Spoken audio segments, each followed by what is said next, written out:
જય માતાજી મિત્રો, આજે આપણે ઘરમાં કંઈ પણ શાક ના હોય અથવા તો કંઈ પણ શાક બનાવવાનું મન ના હોય અને કઠોળ પણ બનાવવાનું મન ન હોય ત્યારે તમે એકદમ ટેસ્ટી અને ઘરનાને પણ બધાને ખૂબ જ પસંદ આવે તેવું શાક બનાવીશું. તો તેની માટે તો સૌપ્રથમ આપણે 2 ચમચી જેટલું તેલને ગરમ કરી લેવાનું. તેલ ગરમ થઈ જાય એટલે રાઈ અને આખું જીરું નાખી દેવાનું.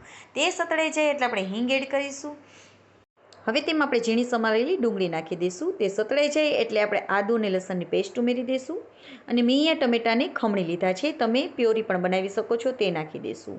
તે ઝડપથી ચડી જાય એટલે આપણે તેમાં મીઠું એડ કરીશું અને તેલ છૂટું પડે ત્યાં સુધી આપણે તેને કૂક થવા દઈશું.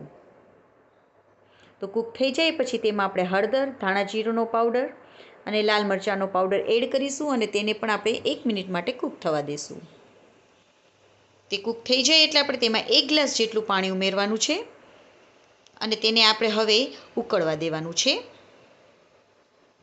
તેમાં આપણે હવે થોડી ખાંડ એડ કરીશું. હવે પાણી ઉકળે ત્યાં સુધી આપણે તેને કૂક કરવાનું છે પાણીને. તો આપણું પાણી ઉકળી ગયું છે. તો મેં અહીંયા ખટ્ટો મીઠો ચેવડો ગોપાલનો લીધો છે. તમારી પાસે ગમે તે ચેવડો હોય તો તમે લઈ શકો છો. તો તેને આપણે નાખી દઈશું. તો તેને પણ આપણે 2 મિનિટ માટે કૂક થવા દઈશું.